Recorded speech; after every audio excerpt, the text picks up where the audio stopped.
নেত্রকোনার এক ভাবির থেকে শিখে নেওয়া রেসিপি আজকে আমি তোমাদের সাথে শেয়ার করব। অসম্ভব মজার একটা রেসিপি।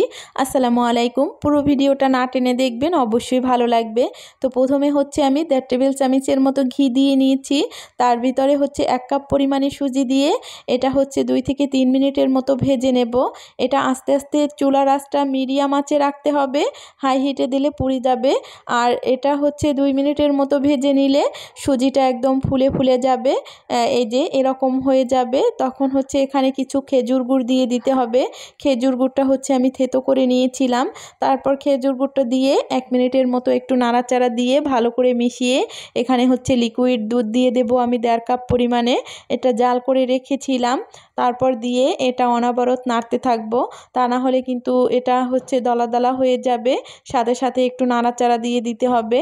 তারপর হচ্ছে এটা আস্তে আস্তে কিন্তু নাড়তে নাড়তে ঘন হয়ে যাবে এভাবে। তো এটা নাড়তে নাড়তে যখন ঘন হয়ে যাবে আর এভাবে হচ্ছে ফ্রাই প্যান থেকে উঠে আসবে, তখন বুঝতে হবে যে এটা কিন্তু হয়ে গেছে, রেডি হয়ে গেছে।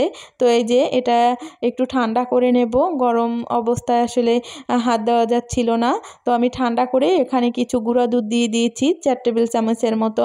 তারপর হচ্ছে এটা মিক্সড করে নেব, এভাবে একটা ডোর মতো করে নেব। তারপর হচ্ছে আমি হাতে একটু ঘি মেখে নেব বা সাদা তৈল। তারপর এটা রেডি করব। এটা দেখে বুঝতে হবে এটা একটু চ্যাপটা চ্যাপটা করে এভাবে রেডি করে নেব। আসলে ময়মনসিংহে যখন আমরা ছিলাম তখন হচ্ছে আমার পাশের ফ্ল্যাটে নেত্রকোনার এক ভাবি থাকতো।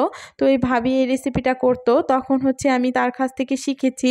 আমি আসলে বাসায় অনেকবার করেছি। এত মজার একটা রেসিপি, আসলে একবার এভাবে ট্রাই করলে বারবার খেতে ইচ্ছা করবে, একদম সহজভাবে।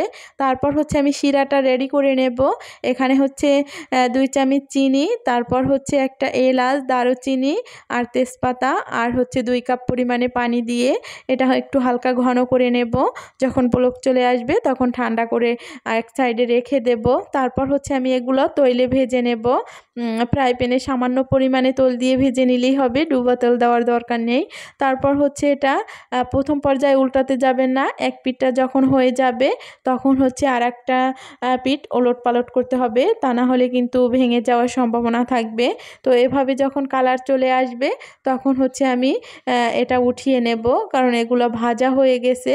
এই যে এটা এখন উঠিয়ে তারপর হচ্ছে আমি যে শিরাটা তৈরি করে রেখেছিলাম, শিরার ভিতরে হচ্ছে এটা গরম গরম দিয়ে দিতে হবে।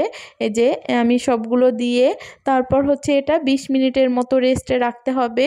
এটা আপনি চাইলে একদম ঝটপট করে মেহমান আপ্যায়ন করতে পারবেন। অসম্ভব মজার আর এতটা পরিমাণে জুসি আর সফট হয় সেটা দেখলেই বুঝতে পারবেন। তো আমি এটা ঢাকনা দিয়ে ঢেকে 20 মিনিট রেখে দেব। এটা কিন্তু জাল করা যাবে না, 20 মিনিট রাখলেই হবে।